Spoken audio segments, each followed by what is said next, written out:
Quran, a thematic overview. أعوذ بالله من الشيطان الرجيم الله نور السماوات والأرض مثل نوره كمشكاة فيها مصباح المصباح في الزجاجة كأنها كوكب دري يوقد من شجرة مباركة زيتونة لا شرقية ولا غربية يكاد زيتها يضيء ولو لم تمسسه نار نور على نور يهدي الله لنوره من يشاء ويضرب الله الأمثال للناس والله بكل شيء عليم في بيوت أذن الله أن ترفع ويذكر فيها اسمه يسبح له فيها بالغدو والآصال رجال لا تلهيهم تجارة ولا بيع عن ذكر الله وإقام الصلاة وإيتاء الزكاة يخافون يوما تتقلب فيه القلوب والأبصار رب اشرح لي صدري ويسر لي أمري واحلل عقدة من لساني يفقه قولي فالحمد لله رب العالمين والصلاة والسلام على أشرف الأنبياء والمرسلين وعلى آله وصحبه أجمعين ثم أما بعد. Once again, Assalamu alaikum wa rahmatullahi wa barakatuh. You guys are hopefully keeping up. We are going to be looking at the ayat 35 to 40 of Surah An-Nur. This is one of the most beautiful and also one of the most complex passages of the entire Quran. It's very philosophical and it's very abstract. Inshallah, we're going to try to take a simple approach to understanding some of its lessons. If I was to teach like a full-on tafsir session on this program or of these ayat, it would take a few days at least to cover. But in this session, at least, I want to expose you to some of the depth of the Quran. So we won't go all the way in depth, but at least I'll share, some aspects of it. This passage is actually what makes it complex is it's actually a parable. A parable is a kind of example, okay? And in a parable, Allah gives many parables in the Quran, and they're very profound. You have to kind of stop and think about and analyze every single piece of that parable. And in this, Allah begins with Allahu nuru samawati wal ard. Allah is the light of the skies and the earth. Allah is literally translated, Allah is the light of the skies and the earth. And then Allah lets us know Himself that this is simply an example. The example of His light is like مَثَلُ نُورِهِ كَمِشْكَاتٍ. The example of His light is like a mishkah. A mishkah is, back in old times, actually not so old. In Texas they do this a lot. In newer homes and even, very Texan style homes, they'll have this kind of a niche, a kind of an indent in a wall, like an arch thingy, and you're supposed to put a lamp in there or like a candlelight in there, or most people put a vase in there or something. You know what I'm talking about? But this is done for decorative reasons nowadays. But back in the old days, it wasn't done because of decoration. The way it was made, it was arched from the inside too, not just above. It was on the inside, it was kind of curved. And they'd put a light in there, like a candle lamp or something like that. And the light would reflect off of the wall and spread to the entire house. So before the days of electricity, the mishkat was actually a design used to spread light all throughout the house. That's what it was made for, okay? And it's kind of shaped like an arch, okay? So this is the mishkat. So Allah says the example of His light is like a mishkat, fiha misbah, and inside that indent, that little niche, is a lamp. Obviously, I told you it's designed for what purpose? For a lamp. Al-misbahu fi zujaja. The lamp itself is inside a glass. Az-zujajatu ka'annaha kawkabun durri. The glass is as though it is made up, it looks like a shining star. This glass itself looks like a shining star, meaning it's got a twinkle to it. Like you look at it and it's got the same kind of glitter or glamour to it that a star would have in the middle of the night. Yuqadu min shajaratin mubarakatin zaytunatin. This lamp is fueled by a tree, an olive tree, meaning the lamp has oil, and the oil is what kind of oil?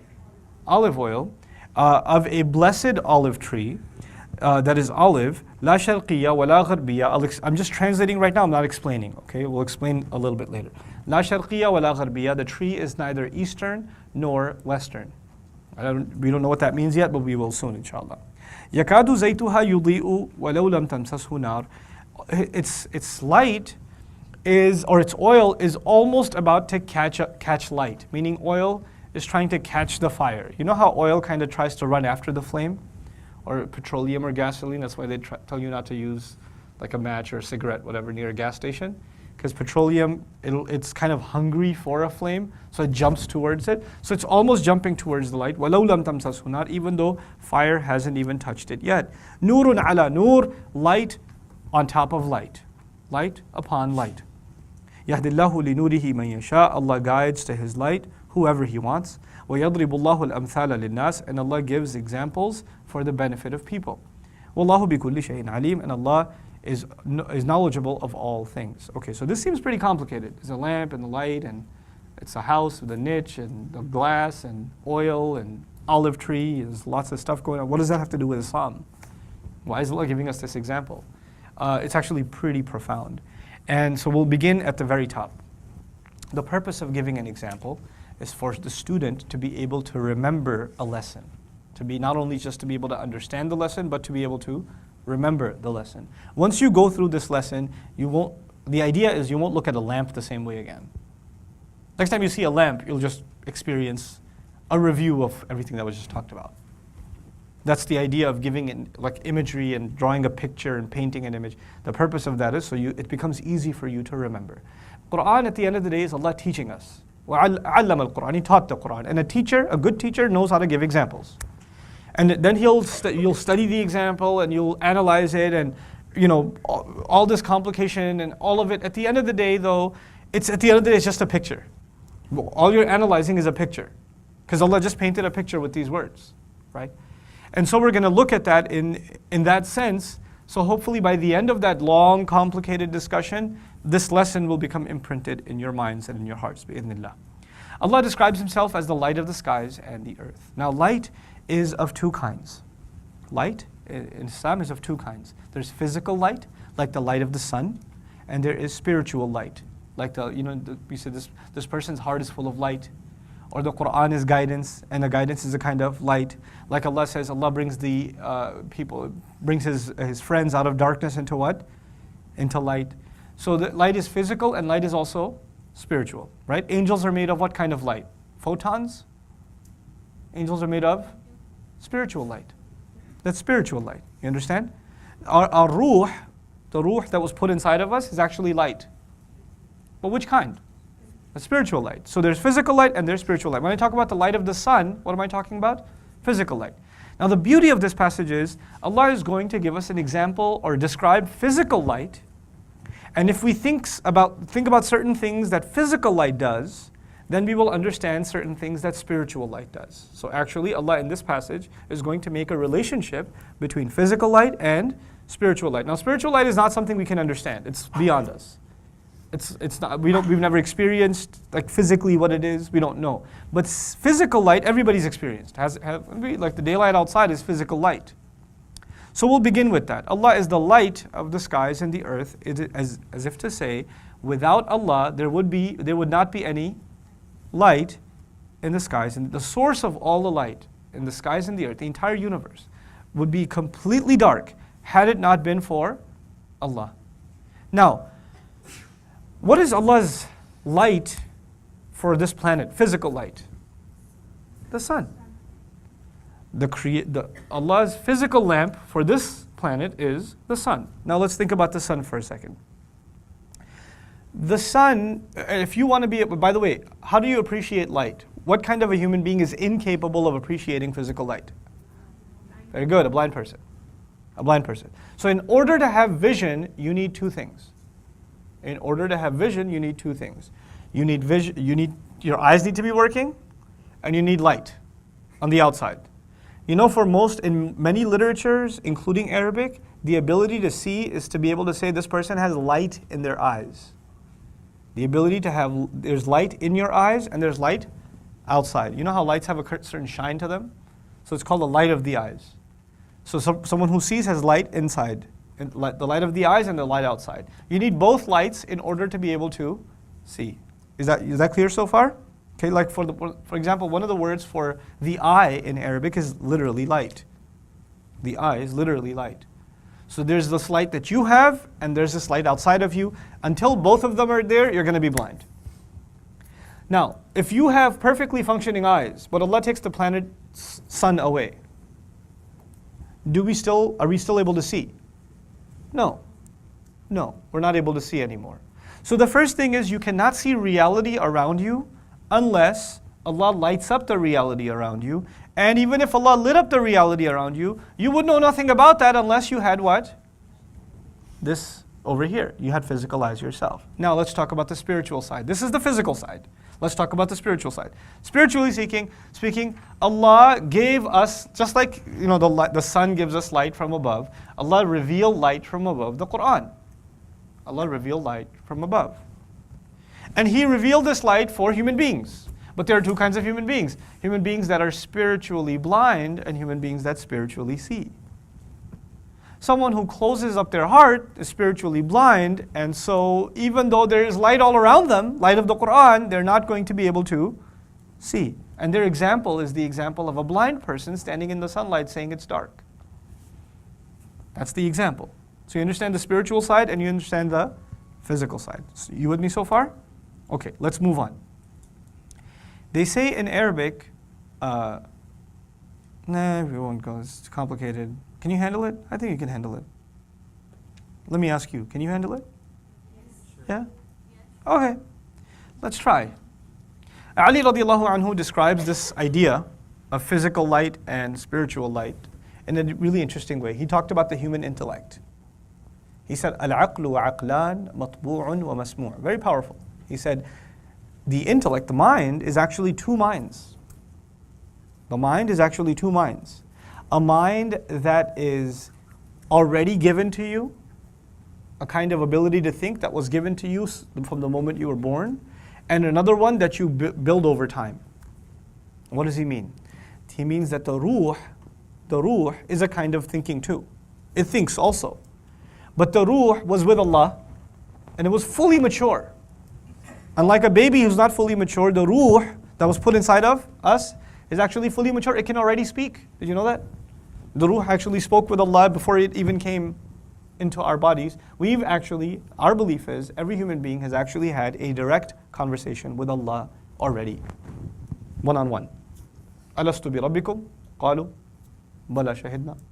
Am I not your Lord? He asked every ruh. Am I not your master? And we all responded, of course you are. We testify. Who testified? Our physical body or the ruh? The ruh testified. Then Allah took one of those ruh and He sent an angel to deliver that ruh into the belly of your mom. So when you came out, you as a baby, you had a fully formed, mature, what inside you? Ruh inside you. When the adhan is being recited in the ear of a baby, who's appreciating that adhan? The ruh is. The baby can't understand anything. The body can't understand. The physical mind doesn't understand anything. But the ruh, who was just separated from Allah, because the ruh was in the company of Allah, and now it was brought to this earth, makes the baby cry. It's a spiritual cry too. And so you soothe the baby and say, remind the baby that listen, you're still connected to Allah. And what's the best connection to Allah? Salah. So you call the prayer, the adhan. Okay? So it's a beautiful thing. By the way, when you call to the prayer, then the next thing happens that you actually pray. You actually pray. The adhan is given when you're born. And the prayer is done when you die. The time between the adhan and the prayer is very little. That's actually the description of the time we have between we're born and when we die. That's why there's no adhan or iqamah for the janazah prayer. Because that was already done. That was already done when you were born. SubhanAllah. So you're here for a very little time. Next time you hear the adhan and wait for the prayer, 10 minutes, I just got 10 minutes. Not much time, it's okay. And if you go to a masjid and you hear the adhan, you're sitting there and you're waiting for the prayer to start, in between that time, what do you usually do? Something productive. You're like, okay, Allah hasn't called me yet to the iqamah, but I should at least maybe recite some Quran, do something good, etc. Isn't that the idea? Adhan just got called, you haven't left this earth yet, do something good in between. But anyway, I digress. He says there are two kinds of minds. The mind that was given to you by Allah, which is called what? What are we calling it? Ruh. By the way, I just called it something else too. I called it light. I called it what else? Light, because the ruh is a creature of light. We won't go into all of the text. That's inshallah for a tafsir study. But for now, just oversimplifying. It's also a creature of light. So there's a light inside of you, a spiritual kind of light inside of you. And then there's this brain thing that Allah gave you, which when you were little was this squishy, soft little skull that you're not supposed to touch too much or whatever. And then it forms a little bit and then you start saying, Abba, Mama. Hopefully you say Abba first. Like, I think Hosna said Abba first. Everybody else said Mama first. Anyway, so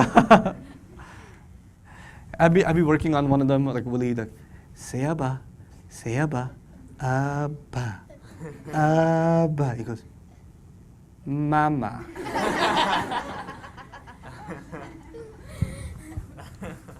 Fine. You win this round again. But anyway, this kid can't speak yet. He's just trying to process sounds. Then eventually starts turning into words. Mine. Then eventually sentences. Then eventually ideas. Then eventually like full-grown, mature thoughts, ready to go on into a university and do a bachelor's and a master's and a PhD and all of this stuff. Like it becomes more and more advanced, doesn't it? So one aspect of our minds is maturing, and the other aspect of our mind was always mature. Which side was always mature? The ruh was always mature. Now, let's bring that back. Our vision helps us think. What you see, you think about what you see. Physical, there's this brain that's thinking, and there's the spiritual side that's thinking. Now he says, وَلَا يَنْفَعُ الْمَسْمُوعِ إِذَا لَمْ يَكُ مَطْبُوعٍ كَمَا ضَوْءُ الشَّمْسِ لَا يَنْفَعْ إِذَا ضَوْءُ الْعَيْنِ مَمْنُوعٍ. Ali radiallahu anhu says, by the way, this intellect, this brain that you develop over time is no good to you. If the brain that you were, the mind, the ruh that you were given inside, if you didn't respect it. If you stop respecting the intellect, the ruh that was gifted to you as a baby, and you only think about this brain, even if it grows, it's no good to you. And then he gives the parallel, كَمَا ضَوْءُ الشَّمْسِ لَا يَنْفَعْ إِذَا ضَوْءُ الْعَيْنِ مَمْنُوعٍ. Just like the light of the sun won't be any good if the light of the eyes is missing. If the light of the eyes is missing. So there's two sides. Our physical brain, our physical mind, and then our spiritual heart. Remember the heart and the mind? That's what we're talking about here. Okay, when Allah is talking about the heart, it is purified by the ruh that is inside that heart. That's where the ruh lives. It's inside the heart. Okay? Now, which is why it comes out of the throat, by the way. If it was in the brain, then it doesn't come out of the throat. You see? It comes out from here. Okay? Allah doesn't say it comes down through the nose or whatever. It's pulled out of your throat because it's in the heart. The ruh is in the heart. Anyway, so the second parable that I want to give you is physical light is actually a source of life for this planet. Without physical light, you cannot have life on this planet. It's a cold, dark reality. Without spiritual light, you cannot have spiritual life. Like there's the other side of it. There are people who walk around, Allah describes that their hearts are dead. Their hearts are dead. Allah describes people have eyes they don't see. لَهُمْ أَعْيُنٌ لَا يُبْصِرُونَ بِهَا. They have eyes they don't see. What is he talking about? They have eyes they don't see. They have hearts they don't understand. He's talking about the spiritual problem. You understand that so far? So that's the second. The third, this is really interesting. When Allah, in the daytime, Allah uses His lamp, which is the sun. When the daytime is over, what do we have to use? Our own lights. We have to turn our lights on. As a matter of fact, right now the lights are on in here, but if I turn the lights off, would you still be able to see? Why?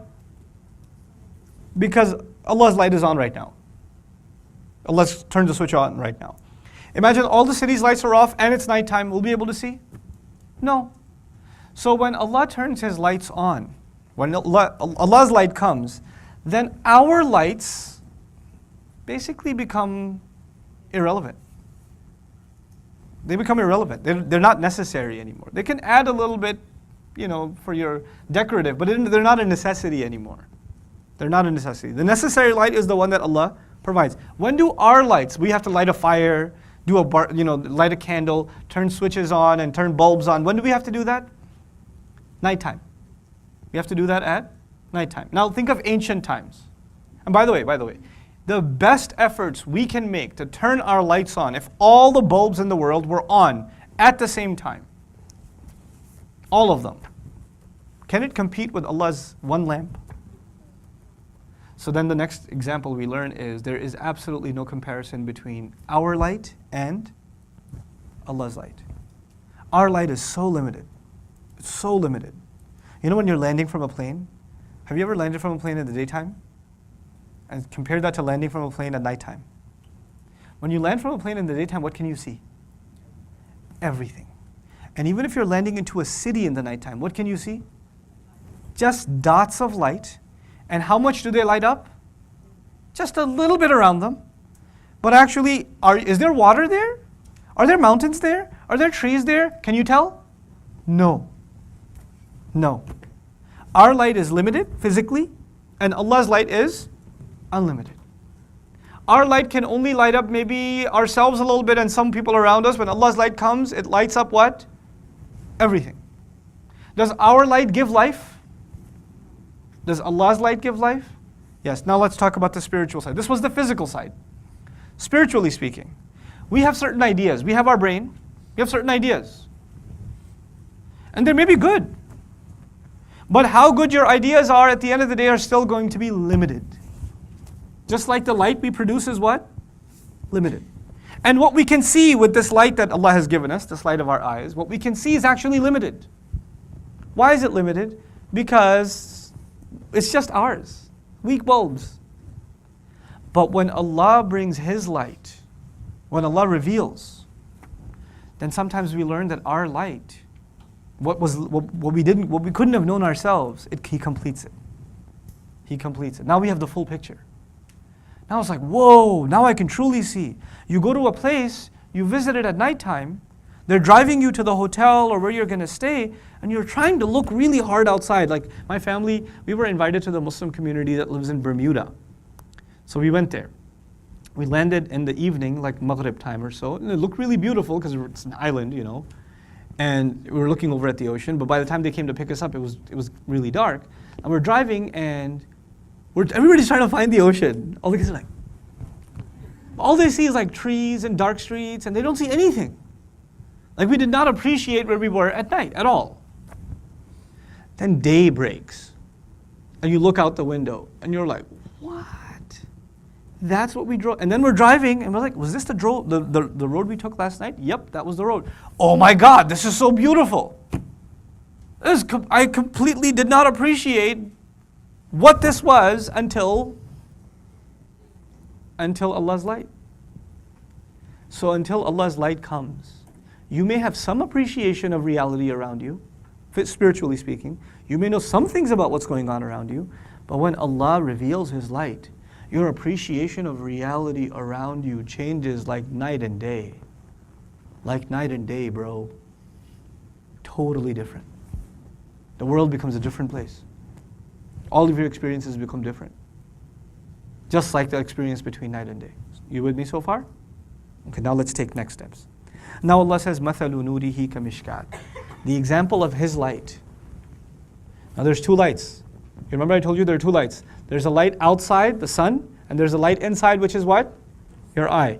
Spiritually speaking, there's a light outside. Which is the light outside? Quran, Revelation. What's the light inside? The ruh. You with me so far? So the physical is the sun versus the eyes, and the spiritual is the Quran versus the ruh. So light outside and light inside. Now, He's going to give the example of His light. His light is of two kinds, the light He put inside of us and the light that He reveals down. Which is why the Quran calls the Quran light. فَآمِنُوا بِاللَّهِ وَرَسُولِهِ وَالنُّورِ الَّذِي أَنزَلْنَا in Surah Al-Taghabun. Believe in Allah and the Messenger, and believe in the light that we sent down. Literally. So this whole picture is going to be about light. Now what was the example? Do you remember? What was the picture He painted for us in this passage? He painted the picture of a niche. A niche is usually inside a house.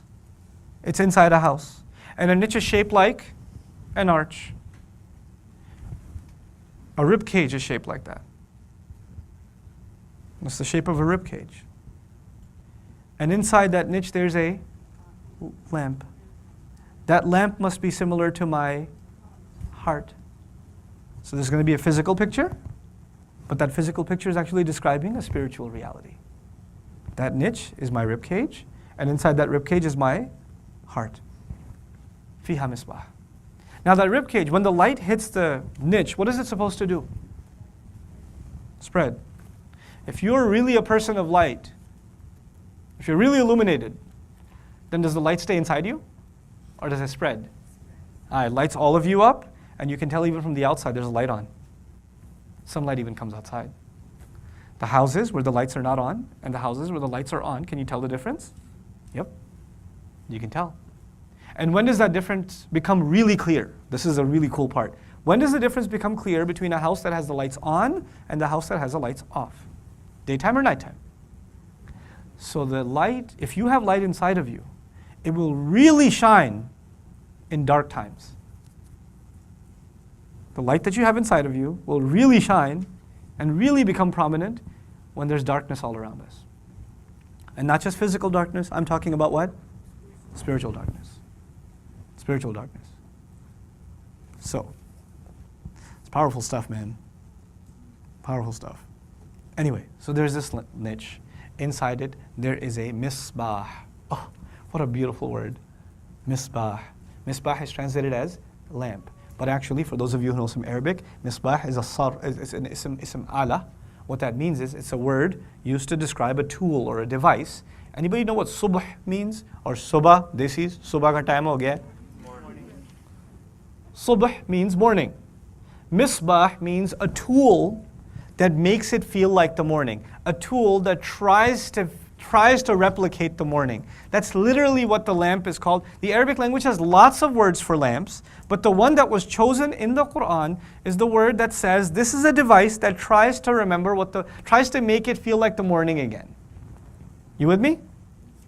So the idea here is the light that you were in. We, by the way, were we in the presence of Allah at one point, the ruh? So it was completely in light. It was completely covered in light, yes? Then it was brought to this earth, and it feels that it's not in that same kind of light anymore. Just like someone out in the sun was completely in the sun, and now they've been brought at nighttime, and they're like, at least I need to have what? A lamp. So then Allah gave us this lamp inside of our hearts, misbah. It's trying to mimic the morning. Okay, what is this lamp in? Al-misbahu fi zujaja. The lamp is inside a glass. Tell me what the purpose of a glass is for a lamp. Back in the day, a lamp that is lit like a candle. Why would you put it inside a glass? A few purposes. Help me. Okay, protection from a little bit of a breeze. Somebody closes the door too fast, the lamp will go out. So you need to have a glass so it doesn't get affected by the wind or the breeze. Or somebody just going a little bit and your light is gone. So Allah is saying that your faith was protected so that shaitan just comes and does a little bit of waswasa and goes, shaitan ne phook mari hai. And it's gone? No. Somebody will try to mess with you and push you around. It won't just go away like that. It won't just go away like that. It's some protection. Also, what glass does is it actually refracts the light and it helps it go further out. The glass helps spread the light even further. But the other thing, the problem with the glass, what do you think could be a possible problem with the glass? It could break. Other than that, it's already safe, it's in a niche, there's no wind, it's up in a place. What other problems happen with glass? It gets dirty, catches dirt. If you really want the light to work and shine, then what do you have to constantly do? Clean up the glass. If you want the light, the spiritual light that Allah put inside you to constantly shine, do you have to constantly check yourself and fix yourself? That is why we remember Allah. Remembering Allah, doing dhikr of Allah, praying, cleans the glass. That's how you clean the glass. And if you're in a situation where there's constant dirt, then you need to be actively involved in constant what? Cleaning. So Allah says, okay, at least, clean your glass 5 times a day. At least. When we stand in front of Allah and pray, what are we actually doing? Cleaning the glass. We're cleaning so that the light Allah put in, cleaning our heart, because the heart is the glass. And by the way, a heart is delicate just like glass is what? Is delicate. A heart is delicate just like glass is delicate. Okay? And a clean glass, you can see right through it. You're looking from the outside, but you can see inside. Just like that, a person with a clean heart, what they say is what they mean. Inside and outside, you can see right through them. You can see right through them. There's transparency, there's honesty. A clean glass is honest. A dirty glass is dishonest. It doesn't really give you what's going on inside. I can't really see. It's deceptive. It tricks you. But a clean heart, it's honest. You see what we're learning from this little lamp example? It's wild, isn't it? Now so this glass that Allah describes, then He says, okay, fine, this lamp is protected by this glass. But then He says, "Az-zujaja ka'annaha kawkabun durri." This glass itself is like a brilliant shining star. Is like a brilliant shining star. Where are stars? Stars are up in the sky. And when do you start seeing stars? Nighttime. Nighttime. And are stars something from this earth or somewhere from outside? Oh, that's important. The sun and its light is from above. And this light that you have inside this lamp, actually, when you pay attention, you realize it's just like it's from the sky somewhere. Did the light inside of you come from you, or is it from the sky? It's from the sky. That's why it's being compared with a kawkab durri, a shining, brilliant star. You may not be as bright as the sun, but you're still brilliant. You can't compare yourself to the Quran and its light. That's like comparing the light of the sun to light of a distant star. But you came from a long distance. Your ruh came from a long distance, has been put inside of you. Okay. Now Allah talks about the fuel of this lamp. Because it's important, if you get good fuel, if you get pure fuel in a lamp, you get pure oil in a lamp, the light is more brilliant, and it lasts longer, and it's more stable. And if it's impure fuel, then it's unstable flame, and it can flicker out because maybe it's the wicker of the lamp. It tried to catch an impure part of the oil, so it didn't burn properly. So if you have to have pure oil. Now what kind of oil is this? He says, this was actually lit by, the fuel of this lamp was from a tree. Is the tree inside the house or outside the house? So Allah is saying the fuel of it comes from somewhere else. It comes from an outside source. Okay, what kind of tree is this? Mubarakatin. It is a tree that keeps on giving more and more and more. It is not limited in what it produces. Mubarak actually means something that produces more and more and more, way beyond you expected. Allah is telling us through that this ruh that Allah put inside of us, it is capable of doing better and better and better and better, and you cannot put a limit on its capability. How close it can get to Allah, you cannot put a limit on that. How much it can accomplish, this ruh that Allah put inside of us, you cannot put a limit on it. It's Mubarak.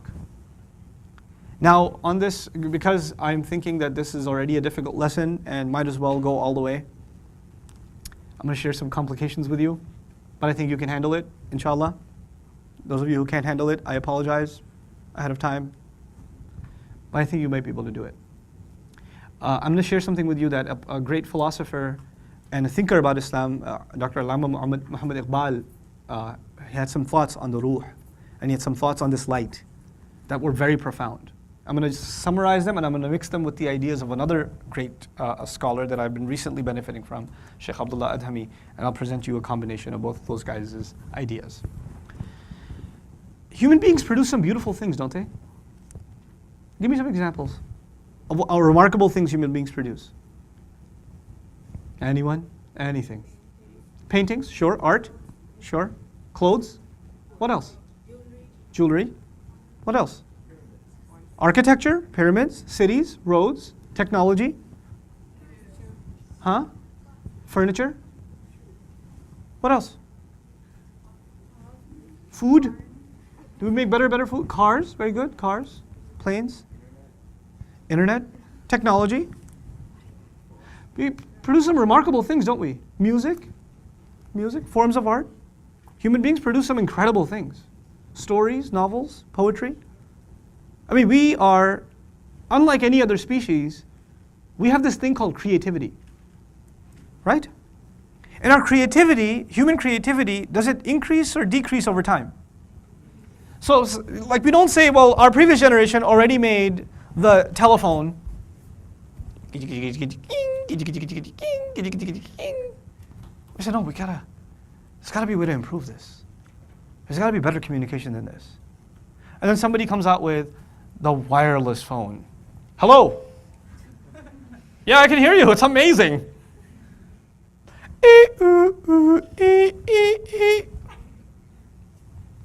Internet comes out, right? Internet comes out. It's unbelievable. It's like a web that is worldwide.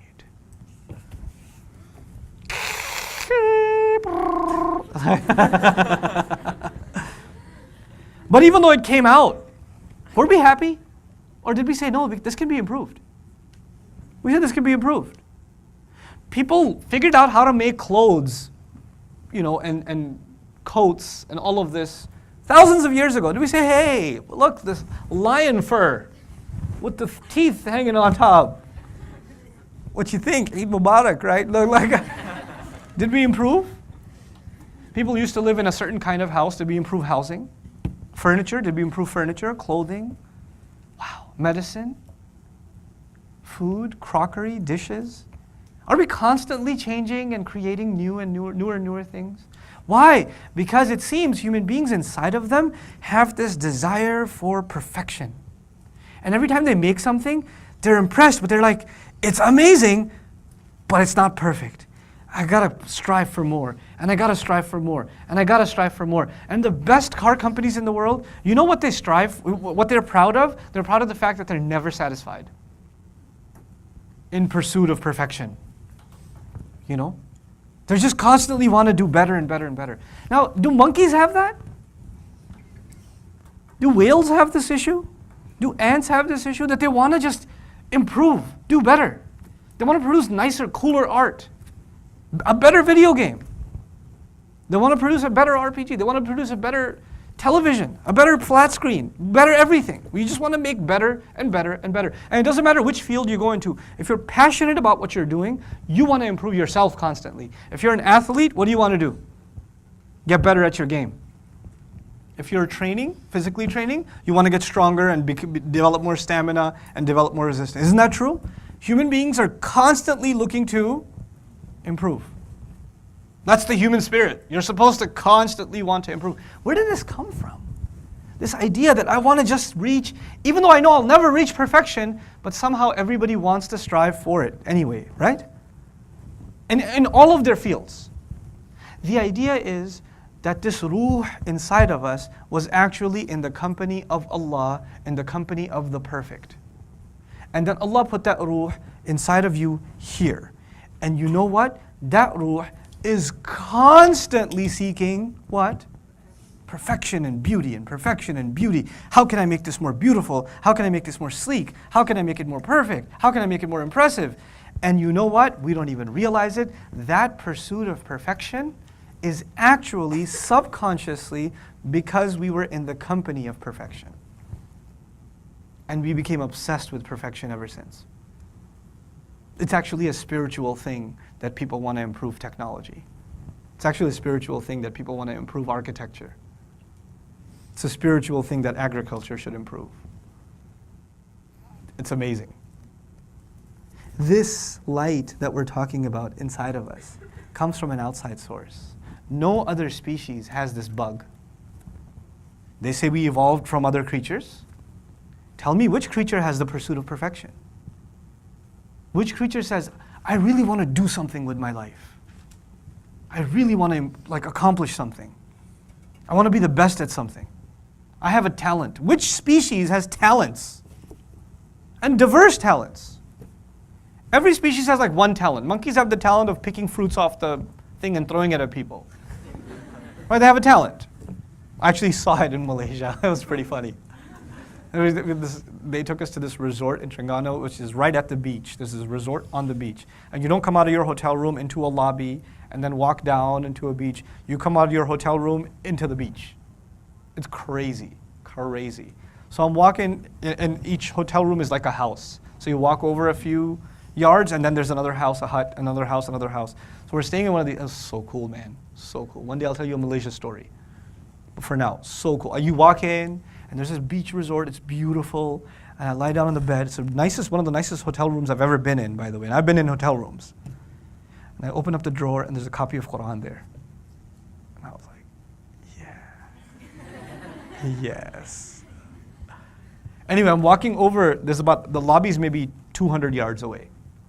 Okay, you have to walk outside by the beach and the woods to the lobby of the hotel. So we're walking, and I hear tuck, tuck, tuck, tuck, tuck, tuck, tuck, tuck. And my neighbor's hotel hut, there's like 4 monkeys on a tree up there, and they're picking out stuff and they're smacking it on the roof. They eat half of it like da, da. It was epic. I made a video of it. I was like, yeah, this is so awesome. I hope I don't get hit. You know, what talent do they have? Like one of them's into painting and the other one's into. No, they're just one of them's better at picking fruit than the other. That's it. It's one thing. You can artificially train them to like paint whatever, and like that's an amazing painting. It's postmodern or whatever. Stupid. You know. But they don't. But human beings, they have these incredible talents, and every single ruh, Allah endowed it. He gifted it with its own talents. It actually talked about it in the Quran. قُلْ كُلٌّ يَعْمَلُ عَلَى شَاكِلَتِهِ. Let everybody work in accordance with what they were shaped into. A predisposition, a talent that you were given. Maybe you're really good at writing. Maybe you're really good at drawing. Maybe you're really scientific. Maybe you're really good at technology. Maybe you're really good at managing or business. Or oh my God. It's all this light that Allah put inside us. It's not just about remembering Allah. It's about, and this, why did He do this? Why did He do this? Why did He give us this? He says in the Quran, He put you on this earth, وَاسْتَعْمَرَكُمْ فِيهَا, and He wanted you to build this world. He wanted you to build just buildings? No, He wanted you to refine technology. He wanted you to refine architecture. He wanted you to refine medicine. He wanted you to refine food. We weren't just satisfied with fruits and vegetables. We mixed them together and made all kinds of paste and all kinds of pastries and all this stuff. Cakes don't grow on trees. When I watch Cake Boss, I am reminded of the Ruh. His constant pursuit of the most epic cake. It's a spiritual endeavor. It's actually a spiritual thing. He doesn't even know. Where does he get the idea to just, I want to be the best cake guy there ever was? Where does he get that from? This is actually from Allah. That's actually from Allah. So now, every human being is pursuing what? Perfection. Is the heart ever satisfied? Does the heart ever say, this is enough? No. Until it actually learns about the actual perfection. It actually learns about, because my light is limited, right? So my light's never enough. Until when does my light say, oh, no, I found something that is actually way more than enough. When is that? When day breaks, when Allah's light comes, when you get exposed to Allah. Then you realize, that's why I've been wanting to improve. Because I came from Him. He put that in me. He put that reality in me. SubhanAllah. Anyway, let's move on with this parable. So the fuel of it comes from somewhere else. This is what the whole conversation was. The fuel that drives you comes from somewhere else. And it constantly wants more. You can't limit what it expects. That's mubarakah. It gives more and more and more. Just like we keep producing more and more and more. Spiritually and intellectually, you produce more and more out of that ruh. Then he says, zaytunatin. What kind of tree did I say it is? Olive tree. Now, let me tell you something. If any Arabs in the house? Any Arabs? Okay, so you know. When you think of oil, what do you think of? Olive oil. For the majority of the Arab world, there is actually no diet without what? Olive oil. And what's the Arab word for oil? Zayt. And so they named it Zayt because there's really no other Zayt other than Zaytun. Zaytun is olive. Right? So real oil is which one? Zaytun, meaning olive oil.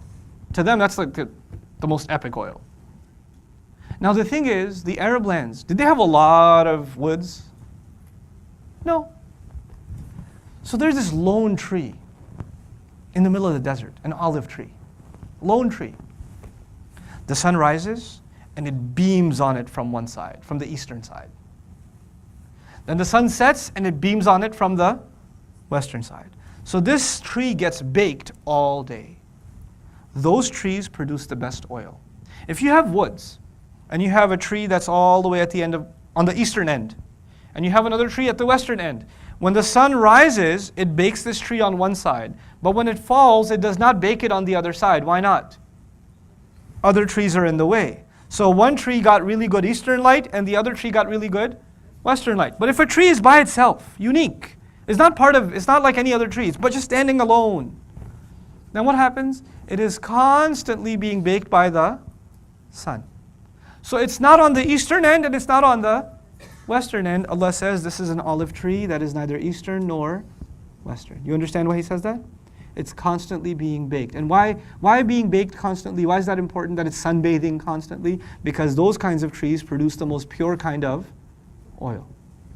Allah is saying that you are that tree originally. Your ruh was in the constant presence of Allah. Was it? In the constant presence of Allah. And by the way, you know when Allah created you? You know when He created you? When He created Adam alayhi salam. You are actually technically as old as Adam alayhi salam. What part of you? The ruh. So you've been baking in the light of Allah for a long time. And you've only been here for a few years. You understand what I'm saying to you? Now, because that tree has been matured and its oil is so refined, so your ruh was taken out, and now this oil is ready to be put inside what? Inside what? The lamp. And the lamp will only be turned on in daytime or nighttime? Nighttime. And has the oil now been separated from the sun that it used to enjoy all the time? Yes. So Allah prepared you in His company. He prepared your ruh in His presence. And then finally He took that ruh and He put it inside this heart of yours so that it can remember its original source. And even though the sun may not be around, the oil that it prepared still is. You are the light that Allah prepared in the absence of the sun. You're the light He prepared. That's why it's neither Eastern nor Western. That's your ruh. Your ruh doesn't have a race. It doesn't have a color. It doesn't have a language. It is above all of those things. It is equal to all. You know when we say all human beings are equal? That's literally true because all human beings, the arwah, the ruh, were all created at the same time. So deep down inside, we're actually exactly equal. Exactly equal. So now, this ruh that is inside you, whose oil is now lighting you up, this light, where did it come from? That tree who was constantly getting the sun. Does it miss the sun? It misses the sun. So Allah says, يَكَادُ زَيْتُهَا يُضِيءُ. Its oil almost wants to catch light again. It doesn't say it wants to catch fire again. It's interesting. He says He wants to catch light again because it wasn't on fire, but it was in light. So He says He wants to catch light again. وَلَوْ لَمْ تَمْسَسْهُ نَارٌ. Even though fire hasn't even touched it yet. Fire hasn't touched it. So Allah is saying this is a kind of light that doesn't even need fire. I thought this analogy was going to be about a lamp, and a lamp gets lit up by what? Fire. But Allah says fire didn't touch it. And that's beautiful because this lamp doesn't need fire to be lit up. And Allah created this creature, this beautiful creature, this ruh that He put inside every human being. Did He create it so that fire could touch it one day? No. Allah didn't create this creature for fire. لَوْ لَمْ تَمْسَسْهُ نَارٌ. Now, this person who has this light inside, this light that Allah put, oil, that shines like a star on its own anyway, hasn't even been lit up yet, but wants to catch the light. This kind of a person who's looking for perfection, then it hears the call of a caller, calling them to the light, calling them to the word of Allah, and they hear that word, and the Quran's light is outside, right? So the light from the outside comes, and you already have some light inside you, And so it comes into contact with the light inside of you, and you're like, this is exactly what I was looking for. This can complete my light. And so what are the next words? Nurun ala nur. Light on top of light. What are the two lights? The light you had inside of you from that oil, and the light that Allah revealed, His Quran. Those two met. And you just got lit up. You got lit up. Nurun ala nur. Light on top of light. Yahdillahu li nurihi man yasha. Allah guides to His light whoever He wants. I will at least finish this ayah before I let you guys go. You guys can handle it? Yahdillahu li nurihi man yasha. You know, in Arabic we say Yahdillahu ila nurihi. Allah guides to His light, but it literally, He said, Allah guides all the way to His light. Now why is all the way important? Please listen to this. You know, when you say lam, you're talking about when you reach a full destination. So in Arabic, if you say hadaytu laka, or hadaytu lil bayt, hadaytuhu lil bayt, I guided him all the way to my house. I grabbed his hand and I took him all the way to my house. Allah says, I will guide you all the way to my light. You know what that means? That Allah will continue to guide you until one day you are standing in front of His light again. All the way in front of Him. Because I put that light in you, so you would have the urge to want to be in my presence again. Yahdillahu li nurihi. For whoever wants. Man yasha. Means two things. Man yasha means two things. Allah will do this for whoever He wants, and Allah will do this for whoever wants it. If you don't want it, He won't give it to you. If you want it, if that light inside you says, I want to see that light, I want to be in the presence of the light of Allah, then yes. وَيَضْرِبُ اللَّهُ الْأَمْثَالَ لِلنَّاسِ. Now look at how the epic ending. Guys, dudes, the epic ending. وَيَضْرِبُ اللَّهُ الْأَمْثَالَ لِلنَّاسِ. Allah gives examples for the benefit of people. Does a teacher who knows everything, does he need the example? Who needs the example? Students do. If Allah gave a long, complex discussion about His light and your light and my light and how the lights meet each other, and it would have been like 18 pages. Allah said, no. The way I can teach you all of this is by giving you a very succinct, very brief, very summarized picture of a lamp inside a house in dark times with an outside source. Allah gave this example for Himself or for you? For you. And then He says, Wallahu bi kulli shay'in alim. By the way, Allah knows everything. Allah didn't need the example, you did. The one who knows everything doesn't need to give examples, knows it for himself. He does that as a teacher for you. Wallahu bi kulli shay'in alim. With that, inshallah ta'ala, I'll conclude. What time is it now? 1:40? Yeah, I mean, I could go on, but you guys can't handle anymore. This is heavy enough as it is. So we'll continue this passage, inshallah ta'ala, tomorrow. Barakallahu li wa lakum. Wassalamu alaikum wa rahmatullahi wa barakatuh.